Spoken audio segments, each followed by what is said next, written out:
Welcome to Stageworthy. I'm your host, Phil Rickaby. On Stageworthy, I interview people who make theater, actors, directors, playwrights, and more, and talk to them about everything from why they chose the theater to their work process and anything in between. This is episode 18, and my guest is St. John, New Brunswick-based actor, producer Tim Turnell. Tim's one-person performance company, Theatre Narcissus 12, was created to provide unique theater experiences while using non-traditional theater spaces. You can find Stageworthy on Facebook and Twitter at StageworthyPod, and you can find the website at stageworthypodcast.com. If you like what you hear, I hope you'll subscribe on iTunes or Google Music or whatever podcast app you use, and consider leaving a comment or rating.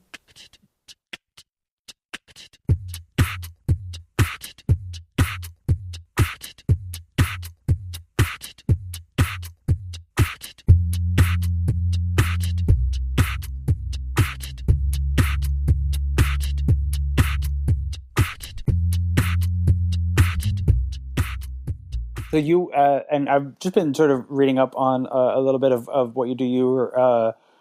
How would you like? I say that you have directed and you've acted and various things. How do you describe yourself as far as theater Well, goes? I try to describe myself as modestly as possible because I know I'm not an expert by any means. I constantly am aware that I need to be learning, and the medium is evolving, especially as it translates to different platforms like such as the internet and stuff. But I guess I just consider myself a content creator now, be it social media or just short films in itself. I don't know if that even answered. I can't remember the question now. No, it was just like Well, how do you I'm a describe yourself as far as performer. theater goes? I Content.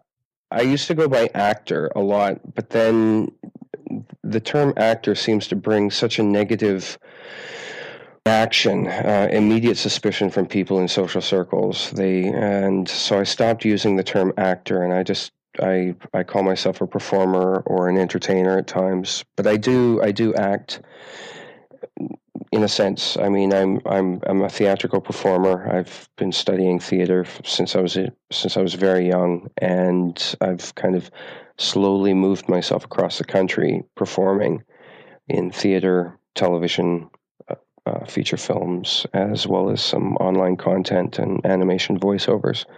So I've worked in practically almost every medium that's available to me from wherever I've been, and I'm just still pushing myself to participate and contribute wherever I can from the location that I'm at, which is, of course, St. John, New Brunswick, where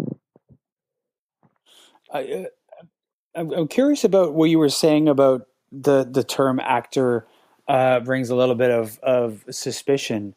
Do you think that comes from?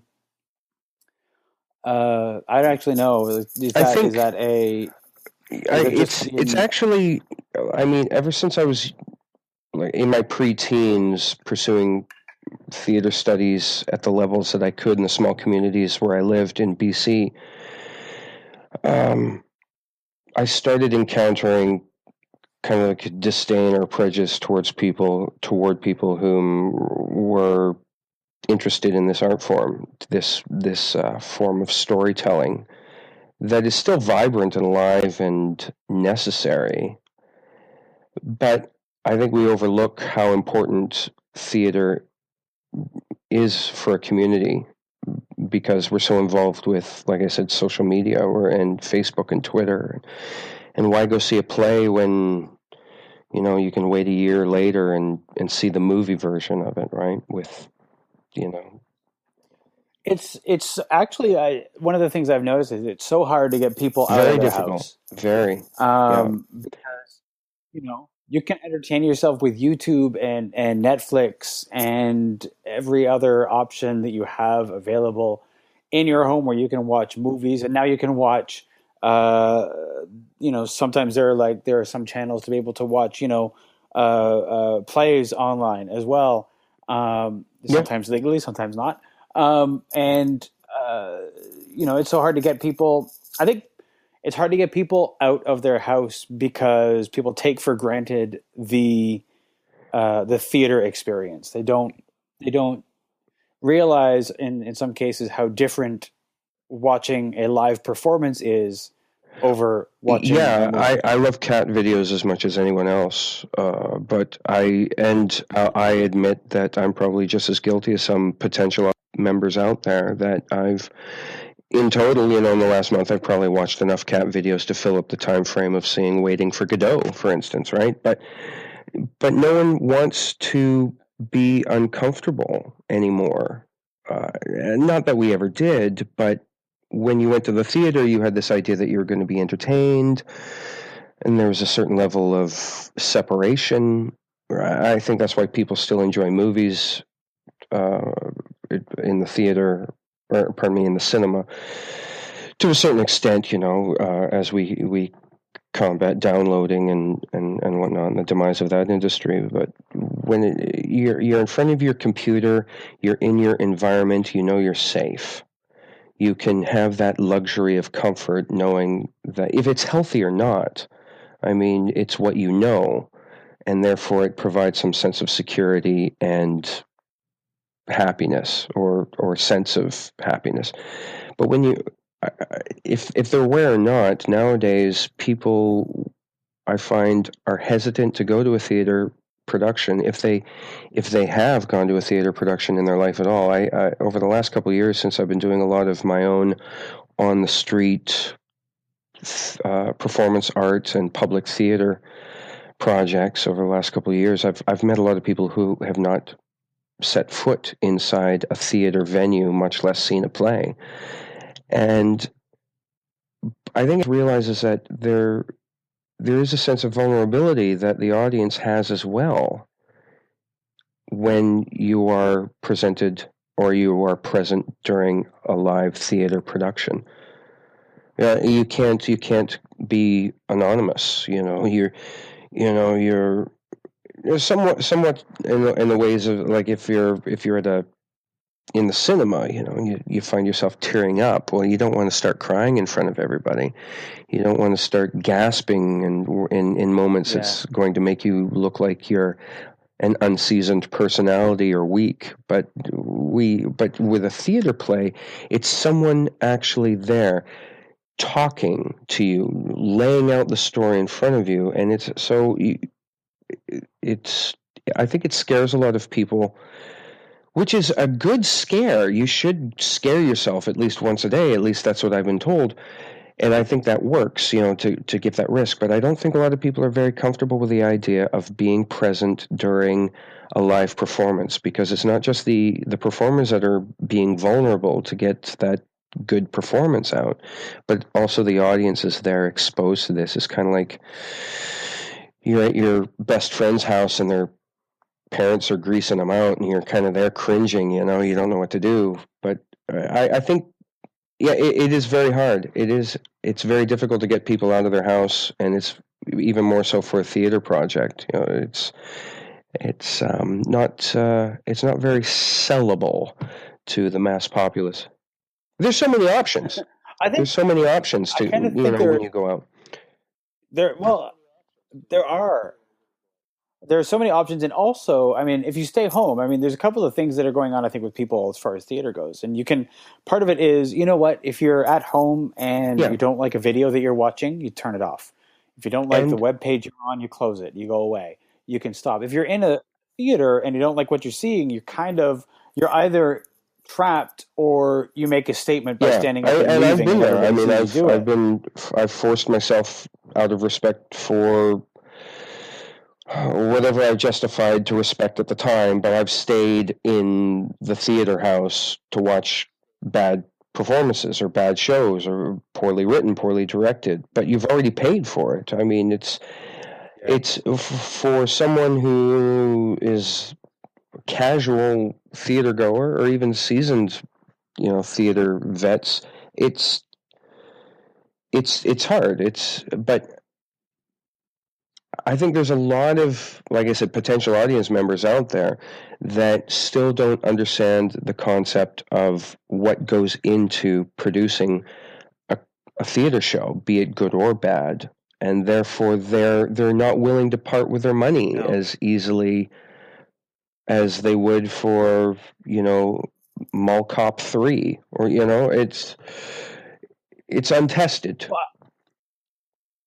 I also, yeah, and I also think that there's something about people have taught themselves a narrative of, if their if their first exposure to theater was a Shakespeare play in high school, they hate theater. There's no point. Because they hate Shakespeare, they hate theater as well. They've taught themselves or heard that it's really expensive to go to theater, and so they won't be able to afford it. And even if they can't afford it, they won't like it. Yeah, they're not going to understand it. It's a waste of money. I've heard that. I've heard that debate before. Those points. Yeah, and I think we've all heard and it. It comes back to that first point. Well, no, I was going to say, I think it kind of slightly ties into that first point that we were trying to make about an actor being regarded as something less than human or socially justified to know or hang out with in public. As I was mentioning, at a young age, I started experiencing people kind of having a bit of a disdain towards my desires to pursue theater, up until now, at the ripe old age of the age I am at the moment. It's people see you as the profession of acting, as noble as it's supposed to be, storytelling, the essence of how we educate our tribe, our immediate community. We enhance the community. We educate. We warn them. We teach them religion, or it's always been there, and it's always been important. It's just the live theater aspect is not our main sense of storytelling anymore, now that we have so many other avenues to send messages across. But we're looked at as, and you must, if you've spent a day, if not an hour, with theater people, you've heard the term professional liar, right? Which, or good faker, which I think is disrespectful to the process that goes into telling a convincing story, and to have an observer, an audience member, actually not emote, but, go along with the story with you and share those emotions. I think you can't express emotion. You can't make someone. People are going to be able to tell if you're lying. You can't. Yeah. You can't move someone through lies. I mean, you know what? It's so, for me, the meta concept of moving people emotionally through lies, I think, is not as strong as the idea of moving people emotionally with honesty. And I think really the power of the good actors versus the bad actors or performances is that honesty, and if it's there or not. And then you get into the idea of all the method acting but it boils down to the general populace believes that they can do this work. So, like when you approach it, how do you? Like a good example is when an audience member comes up and goes, "How do you memorize all those lines?" As in comparing the idea that they could do the same thing. Therefore, there's this concept that, well, we're lying. We can do the same thing you can do. And which is fine. I mean, it's great to have participation. It's great to, increase the numbers. But I don't believe myself to be a liar. And when I'm being sincere in public to my loved ones, to my family, to my coworkers, in front of the judge, I don't want someone throwing back at me that I'm not capable of sincerity due to the fact that this is my profession.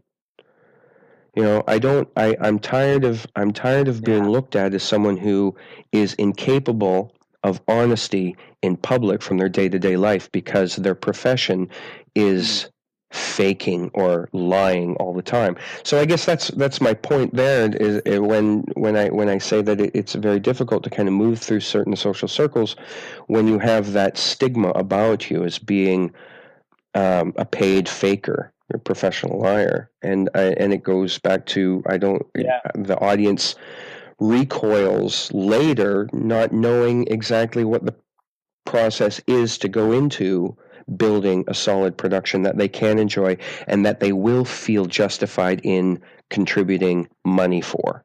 And a long, detailed, convoluted. Sorry.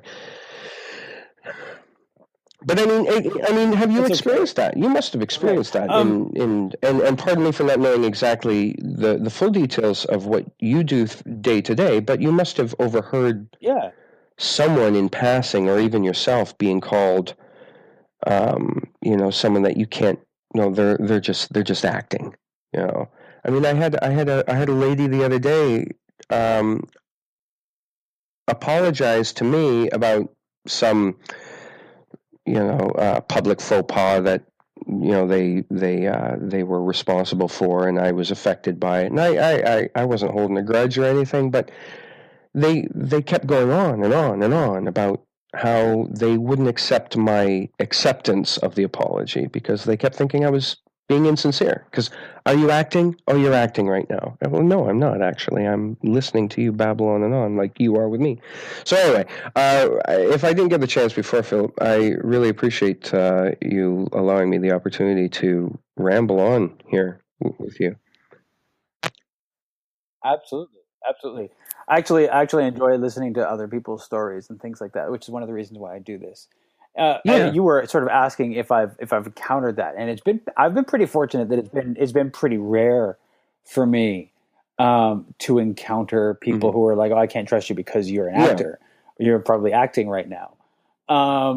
It has happened, I mean, it's been even in jest, but aggravates me because it's still being said. And I guess I'm just more sensitive to it now.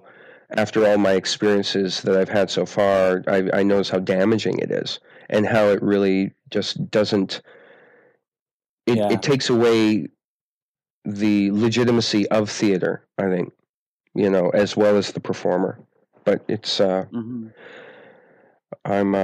it's something that I've kind of been aiming to correct in the audience's eyes that I have for my shows. I did a show about 3 years ago called I Get Naked, where one of the main subjects was about actors, performers being strong contributors to the moral conscience of the immediate community, if not the worldwide community, depending on the scope of the production, and how important we still are today as educators, as entertainers, like I said, the storyteller.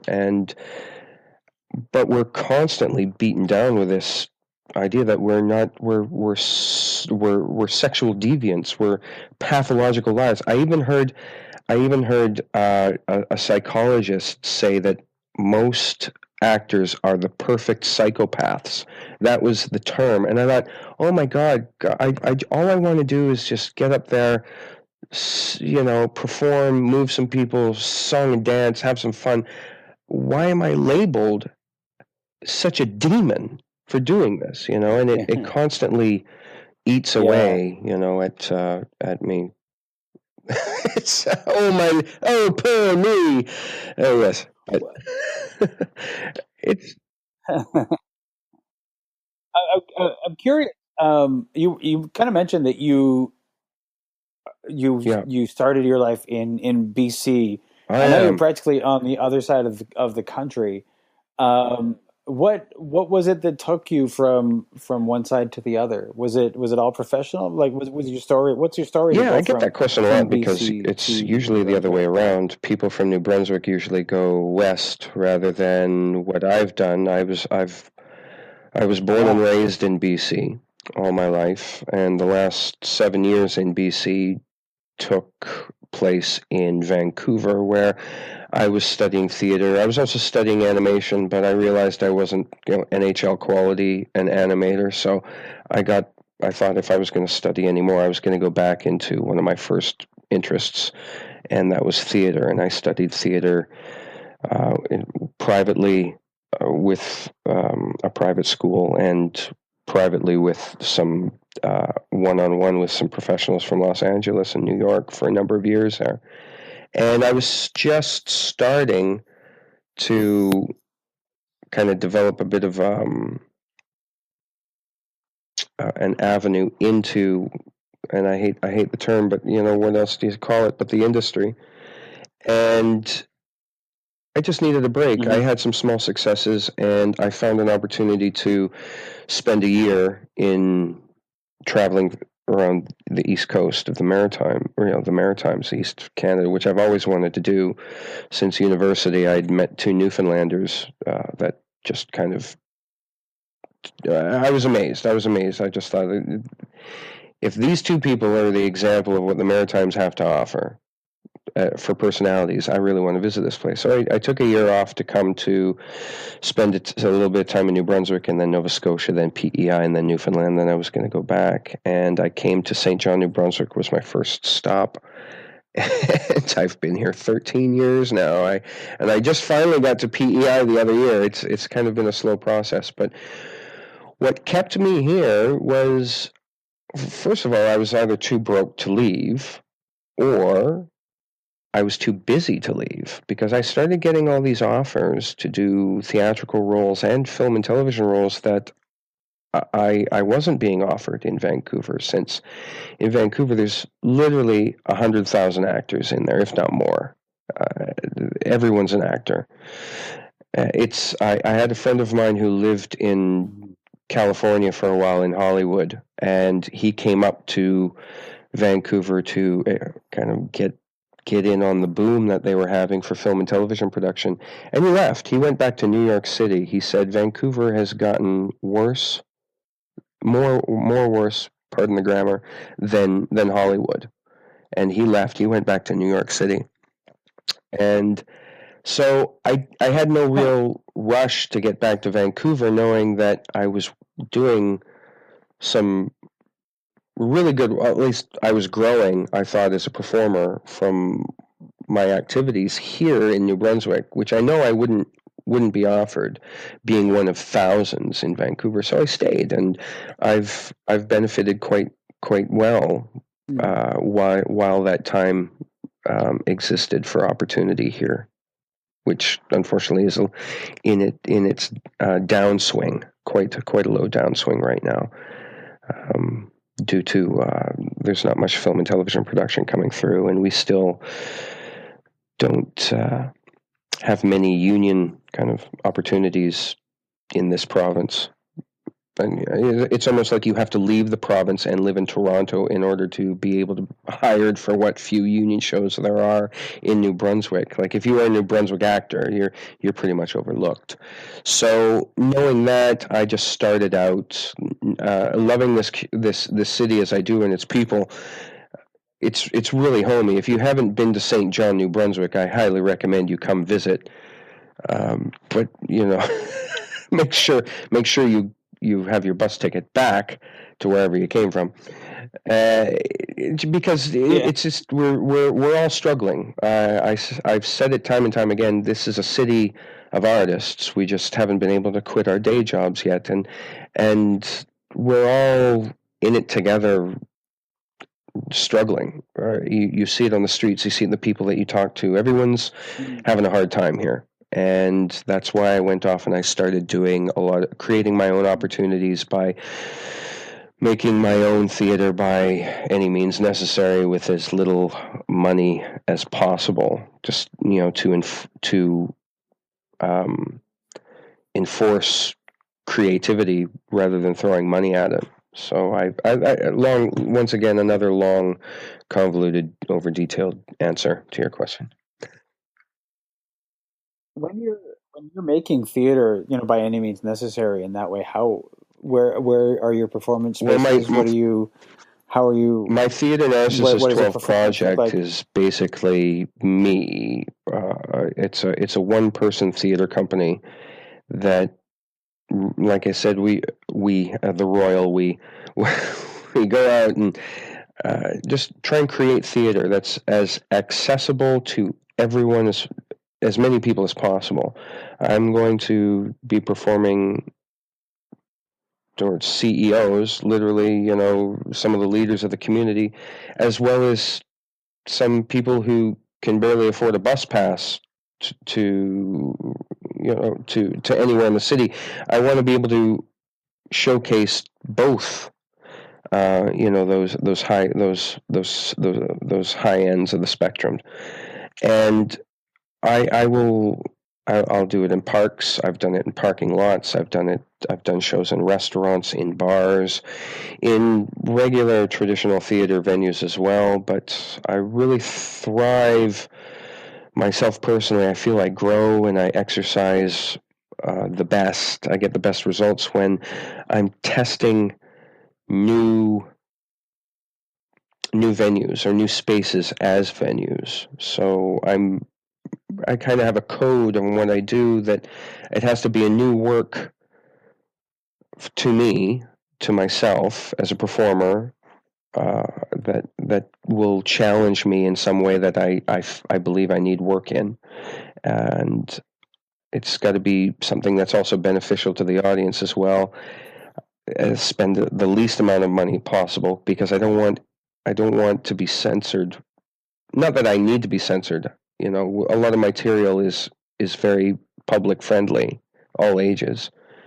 But I don't want to be censored because of lack of money, because I think that's just it's one of the hardest things to accept, is that you can't. And that's well, I'll get to that later. But anywhere I can, if I can put a stage up in the middle of a shopping mall, I guess I have done that too, actually. But like in the middle of the produce line at a supermarket, I'll do it there if it means that I'm enhancing my immediate people in any way. When you're doing that, are you advertising that a performance is happening, or do people just sort of like stumble across a performance in progress, or Yeah, you start and people it depends gather, on which or project both? I'm doing at the time. Some of my shows in the last couple of years that I've created are more enjoyable just in passing. It's like you have kind of like, you've got public sculptures, you've got public chamber music, you've got public murals, and this is public theater. And sometimes it's more appreciative if it's just something you enjoy as you pass, right? And sometimes it's an actual story, sit down, beginning, middle, and end being presented, and like, be it performance art or traditional kind of theater piece. It's I guess I'm just exercising as much as I can, and there's a little bit of, I've done a lot of social media stuff to kind of prepare whatever audience could be out there, that I'm going to be doing such and such on such a day in such a place. If they come, they come. If they don't, they don't. But one of my biggest questions was, is theater still art if there's no audience present to receive it? And I thought, well, if there is an answer to that question, if the question is valid at all, at least I'll get an exercise. At least I'll be, flexing some Mm. muscle that needs to be flexed. So I get the opportunity to perform, and the Mm. people who pass by, and some do sit down and enjoy the whole thing. I haven't been chased off yet. I've had people, yeah. I Well, that's mean, good. That's good. I I just want to be able to contribute. And this is what I've always done. I mean, I've done regular jobs just like everyone else, and I still do, a regular job when I can. But this is where I feel that I'm being the most effective. And I've had a lot of people, young and old, come up to me and express their gratitude for the productions that I've put on. It's be it on whatever level that it resonated with them, but I've been rewarded in more than money, I guess, is my point. I feel a real sense of duty now that this is kind of something that should be done. So I go out as much as possible. I try to go out at least once a month and do something creative, and that's where the whole one-person theater project started in the beginning, is because I was in such incredible debt from my education, and I was swamped with the day-to-day routines of the 9 to 5 and my Neo family, right? My girlfriend and her kids. So I was never being creative in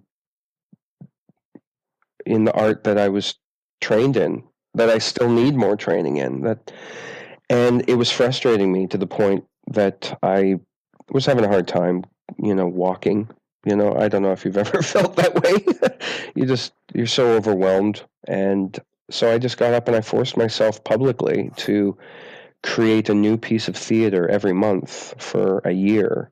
And it doesn't sound like a lot, but when you're juggling the day job and the kids and trying to do a show, a brand new show on your own, it was quite a lot. It was quite a lot of work, and I almost didn't get through it, but I'm glad I did, and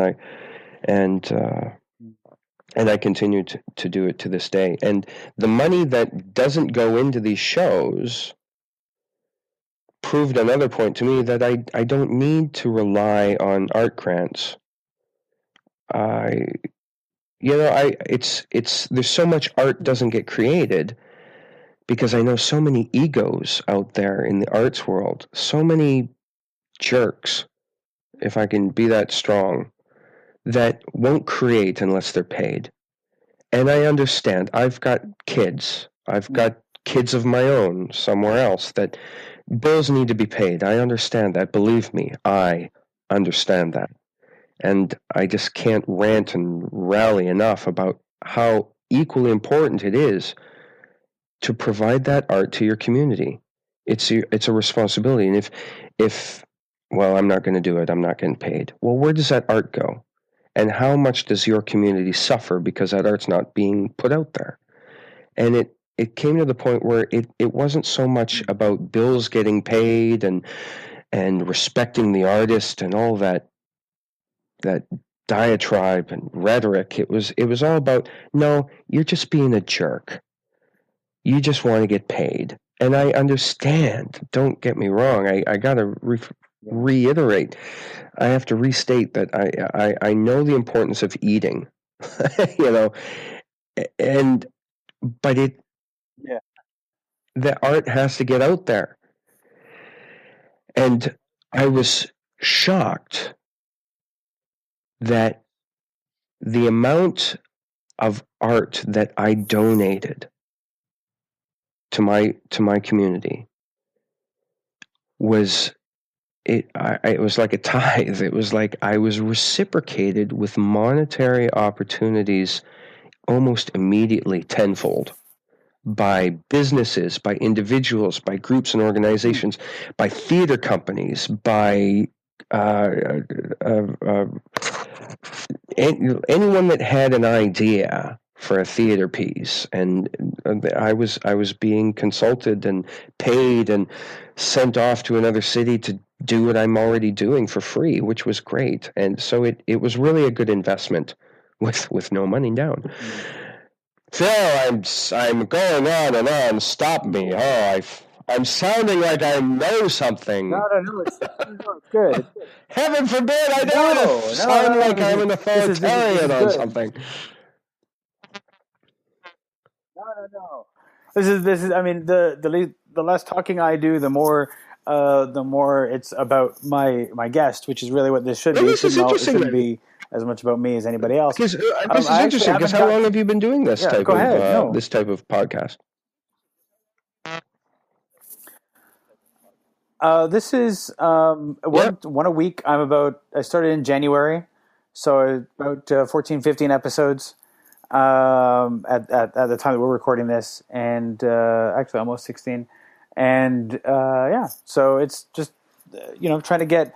Obviously, when I'm talking to people, it's something that I talk to people. I tend to talk to people in my own network, but I don't want it to be something that's like just about my local theater. I don't want it to be about Toronto people and people that I know. I want it to be about people that I don't know yet. That's neat because of course, your Toronto landscape is much different than say Vancouver, even or Fredericton. I mean, we had some Toronto folks from what it was revealed to me later on. They were quite the upper echelon of theater people from Toronto. Had come to one of our fringes.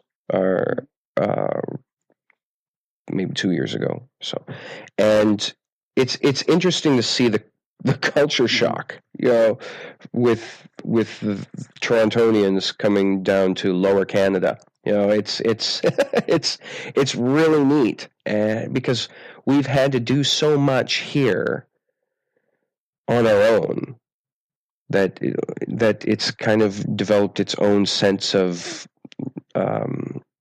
We have our own channels now. We have our own way of doing things almost, in order to get the job done. So it's quite different. It's quite, like I said, what I think is kind of interesting is the fact that, I mean, maybe people who haven't left Toronto very much can get a bit of culture shock going to another place like St. John. I know I did a bit of fringe touring a couple of years ago, and you don't have time for culture shock. And so you spend like your first 2 days, you're just rolling with everything. Okay, yes. Okay, yes. Okay, yes. Oh, this is how we do things here. Okay, yes.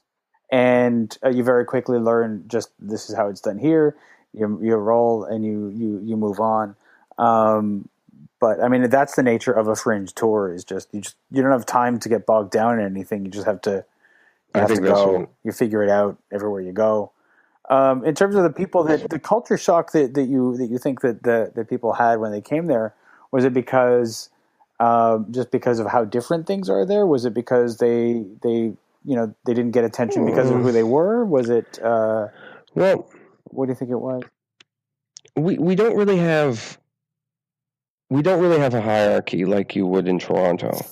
We're very good community players. I've seen some amateur work, and I there's another word I don't like, but I use because it's easy to communicate to some who use it a lot. But I usually use like union work versus community work rather than amateur versus professional. I mean, there's the difference, right? But you used amateur, and it's almost like you're degrading it and making it less than what it's worth. But I've seen some productions, some local community productions in St. John, New Brunswick, and in other places of New Brunswick that rival, if not surpass, any union show I've seen in Vancouver. I mean, just some amazing work here, and we do it as a village. Everyone contributes in a lot of ways, and we've St. John being the first incorporated city in Canada. I love St. John, but we're also the last in a lot of things today. And if you were to come visit, you would notice that there were things that were slightly different and might resemble something from 1955.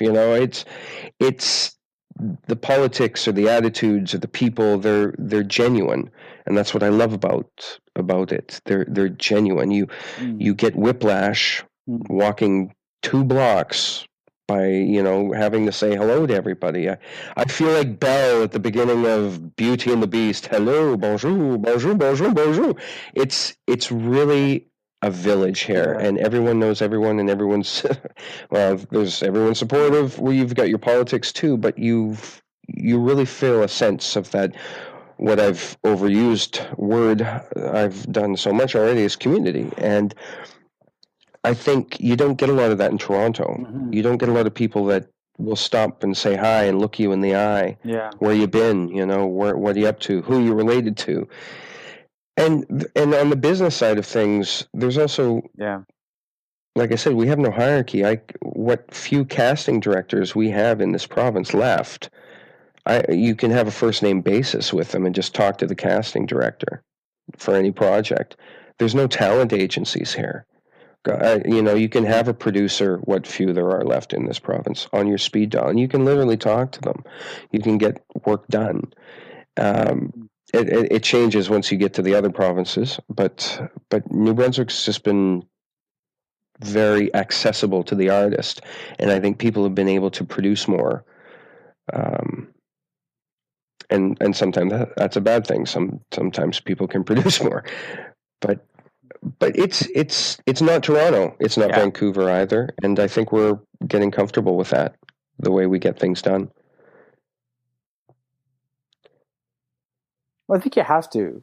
I mean, you can't feel sorry for you. Regret that you're not. When I lived in Vancouver, I've always lived in towns that have kind of been the underdog. When I lived in Vancouver in the 90s, and where probably the most, it's a city that's always been bashed, well, that's cute, you're doing the X-Files, that's nice, but you're not Toronto, or, oh, that's cute, you have the, Sarah McLachlan, that's great, but you're not Toronto. I literally would hear it, those words, you're not Toronto, you'll never be Toronto. And you know what? Vancouver's come to a point where they don't care. It's Vancouver, for crying out loud. Vancouver's like the number 2, production of film and television in the world now. They've got the Olympics. I don't think they care that they're Toronto anymore. But I overheard it. I literally had it experienced myself. You get bashed. You're not Toronto. And then I come to St. John, and it's like, well, you're not Halifax. You're not Halifax. That's nice. That's cute. But you're not Halifax. It's like, oh my God. You gotta be where you are, and I think that's important. That's important. I mean, I could wait to do my theater projects that I want to do once I get up off my feet and I pay some bills and I go to Toronto. That could be 5-8 years. I could just do them. Yeah, no money down. Just do my shows, and that's been very important. It's not that I don't do other. I do other, traditional shows as well with other actors, but I've done so much of this now where all that matters is my performance and the audience, that I really don't play well with others anymore. I really don't want any other actor in my way, and I know, and that sounds so ridiculous, and I've lost some sleep about the realization of this, but I just don't care anymore. I guess I am the perfect psychopath. I really want to learn and grow as a performer so I can provide that audience member, or maybe more than one audience member, something special, something that can live inside them as well. And not because of me, not because of that narcissist that I play up in my theater company, but because that's what theater's always been to me since I was growing up. That's what attracted me to theater in the beginning, is that it gives you something that will live inside you for the rest of your life. And I just thought, what a wonderful gift, what a wonderful profession to be in, to be able to provide that, create it and provide it for another person, free of charge to a certain extent. But it's been difficult, but I've gained from it. But there's a whole different theater community in my area as well that does that type of work, and they're doing well doing that. So I'll just keep focusing on what I'm doing, because I think I'm doing all right. Do you remember what it was that first started to draw you to theater? Do you remember your first Well, exposure I kind to of feel like theater, I was or what it was that made programmed, you want to do it? duped in a way. My, you know those little books that I don't know. And pardon me, I'm not aware of your age, but I'm assuming that these are timeless. But there was a little book that parents always got for their kids, and it was like each page was for a grade of their year. You know, and you could put a picture on one page, and then on the back of that, Mm-hmm. you wrote down what their best friends were at the time, who their teacher was in grade two, what they wanted to be when they grew up. You know, and a sleeve to put in pictures that they colored or ribbons that they won. So there was always that book. Every friend of mine had one. Anyway, and they always went up to grade 3 or 4, and that was it. Mom or dad just gave up on filling the rest of it out. But I always noticed when I was reading mine that, like, from preschool, grade 1, grade 2, grade 3, you know, like, what did Tim want to be when he grows up, or at this stage? And it was like, you know, fireman, policeman, actor. And then in grade 2 or grade 1, the next subsequent year, it would be like he wants to be a policeman still. He wants to be an astronaut. He wants to be an actor. And then the next year is like just actor, actor, actor. And I thought that was interesting because at the time that I was probably saying I wanted to be an actor when so young, I had no concept of what they did really, what went into doing what they do. Like I said, you know, the production of it all. I may have even been young enough to think that, you know, you could reach into the TV or behind them and pull little people out, you know. But and then my mother started enrolling me in this. I just thought it was the most bizarre daycare in the world, you know. But it was a theater daycare. It was a daycare that was designed to enrich the children that they were taking care of during that time with theater games. And just all these bizarre, you know, activities that, you know, make sense to me now. But I was kind of led into it, I guess, to believe that this is what I was always supposed to do. And if I don't know if I'm right or wrong. I guess time will tell. But I like I said, I think I was kind of slightly tricked into thinking I was born to be an actor.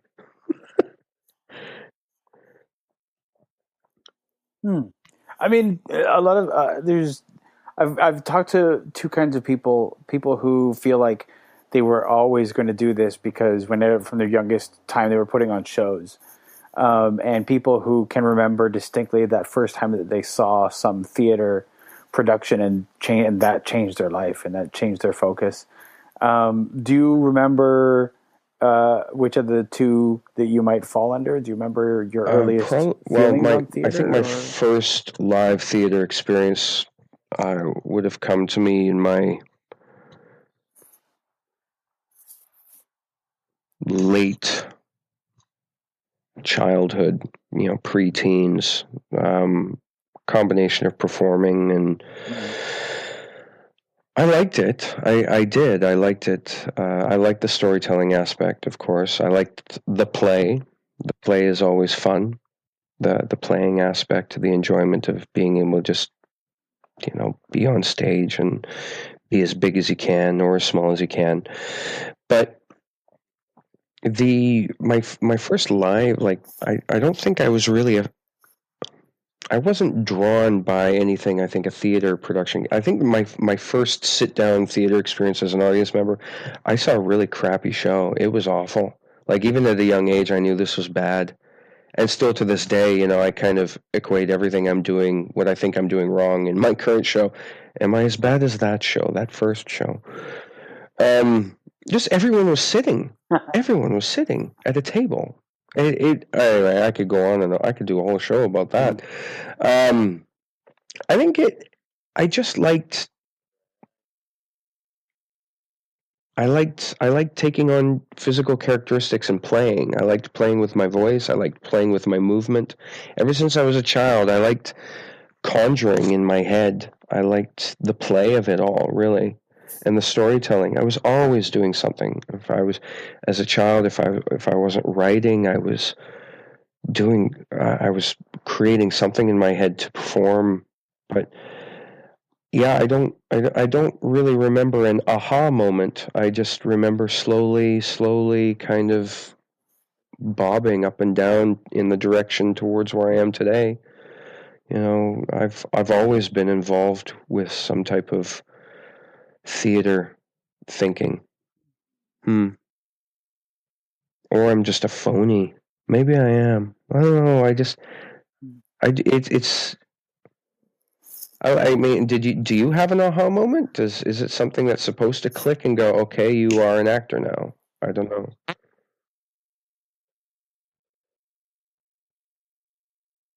I don't think that. I mean, it's like there's like I was saying, there's like two different narratives that I've heard, Yeah, and it's the I was always performing or I saw something and because I know it people changed my that. life, and I feel Sorry, go like ahead. I Yeah. feel like I'm in the I was always performing camp where. Yeah, no, I was just that, whenever I was a kid, if there were Yeah, a group of adults yeah. downstairs, I was like, That's neat I because would walk in at some point and say, okay, I'm going to do a play for you now, I'm really shy that sort of thing, actually. Like I have a hard time with new arenas, right? Like it took me a long time to get, and I think I have some mechanisms socially where I can kind of weave in okay now, but I'm actually quite shy, and I'm actually, I'm scared a lot, and I think the more scared I am to do something, the more I realize, okay, I have to do this. I'm daring myself. But I know a lot of people who are great performers, but they'll never get up in front of people. Mm. They're just.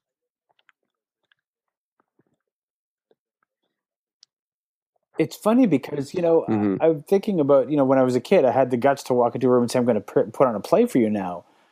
But I could never do It's that something. now. Like, I can't Yeah. walk in and into a It's room and look people in the eye and say, I'm going to perform for you right now. There's something about. Yeah, because I know I'm very much an introvert. I'm shy like you. I don't enjoy walking up to new people, which is always a yeah. challenge in the on the Oh, I fringe hate circuit that. at I all. hate Like to that. be able Talking to attempt like to go up selling and yourself like promote that, your like a show jerk. Like, and like talk hi, to I'm people that you don't upselling you. know Come and see stuff my like that. show. Yeah, Give me money. I yeah, feel like an anus. I'm like, oh my yeah, god. If I can say anus, I can say something. I could just be fruitful and just go asshole. But I mean, I don't know. Sorry, but yeah. you just feel like, oh my god. Like I was at a dance. There was a big 1980s retro party, and I I was surrounded by people I knew, and I've been naked on stage. I've dressed up in women's clothing on stage. I've done everything, and that doesn't bother me. It bothers some other people, but I mean, I have a constitution where I can do things that a lot of people would probably be deathly afraid to do. You know, but ask me to dance at an 80s party like in front of people, I couldn't do it. I honestly was. I was a wallflower. I couldn't do it. I Yeah. don't know. And maybe it's that vulnerability that makes us still good gauges of what Yeah, is quality theater or quality performances, at least. But I mean, yeah. It's funny because there is that stereotype that people who are not in theater have of the aren't they extroverted actor, boring? Oh, aren't they horrible always on, people? always performing, always always friendly, always wanting to talk to people. And but I know I can actually think of one of people I know who are in theater who is who like is an extrovert, a genuine extrovert, and everybody Yeah, else I know yeah, is mortified at the thought of walking up to a stranger at Fringe and trying to sell themselves, or is completely yeah. I mean, like not good all those in that kind of like personalities would have a not role, dance at that '80s but dance. I think And it's funny how yeah you don't have to. You got to keep something for the stage, right? You got to keep something ready for you. Just if you're out all the time. I mean, and yeah like I said before, I'm not always acting, right? I'm not always performing. You know, someone told me, uh, no, that's a different anecdote. I won't even do. But I mean, I don't think you.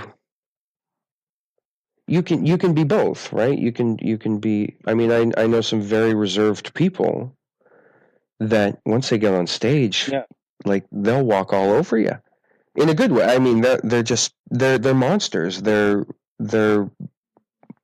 great at what they do.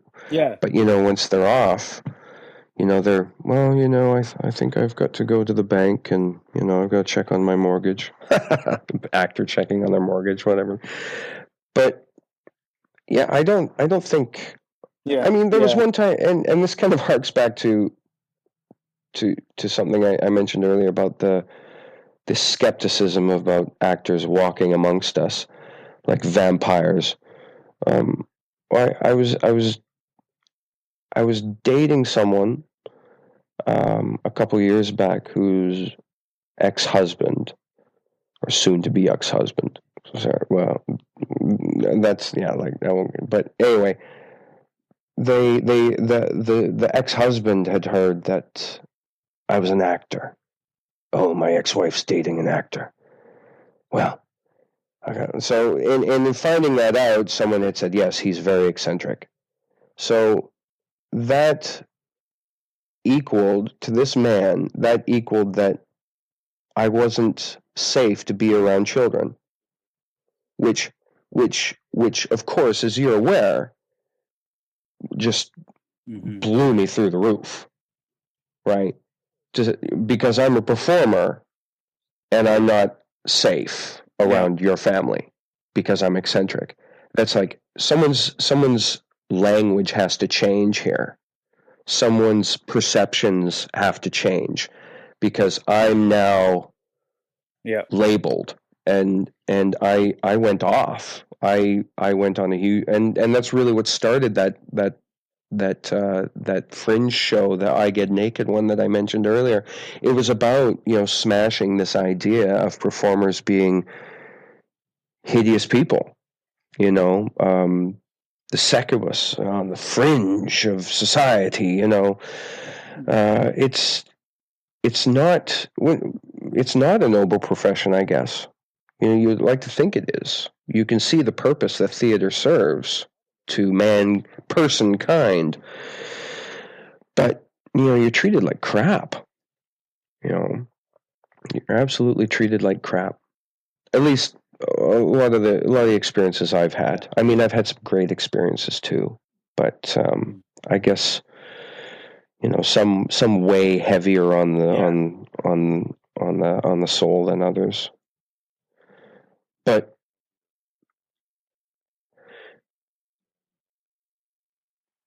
and yet you're driven it's like to what you say. It's like you're driven to do that aha moment, or maybe the lack of being them. able to identify that certain point in your timeline of where you've been born to do this, or you've been turned on to do this. It's like I'm sure accountants, as personality-less as they are, have that aha moment too. It's like, yes, I am going to be an accountant. I'm sure I'll have that too one day about something else, maybe like, boom, yes, I'm going to be a baker. But theater has been always something that I believe I can do. I might not do it well, but I know I can do it better than a call center job. I know I can do theater better than landscaping. I mean, I'm not putting down those professions, of course. I've always known that my energy, my happiness level, my sense of worth is better in a theater setting than it has been as a photocopy tech, or it's like if you can find happiness digging ditches, God, I envy you. I envy you, because I haven't been able to find happiness anywhere else except doing my theater work, and sometimes it's a pain. I know I hate it sometimes. I hate that this is sometimes I wake up and I think this is all I'm going to do. You fear out that you're not going to do it well. You're going to end up with a gravestone that's,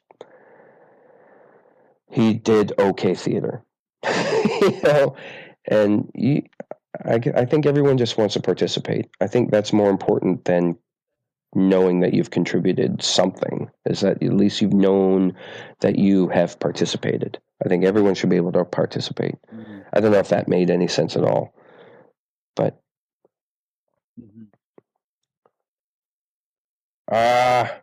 It did. It did. Unfortunately, we were Phil, basically I at the end appreciate of you our being on my time. show today. I feel like there's so many things I could continue to talk to you about, and maybe I actually, Absolutely, and if if you're you're ever in the finding and Fundy doing Fringe, you got something to in the give me a Fundy shout Fringe for and you my want to talk radio about show that, let that I me know. have in We'll the have another summer, because conversation and we'll have I another. help kind of get the community prepared for all the visiting and local performers that are at the Fundy Fringe Festival every year on with a 6-part radio series.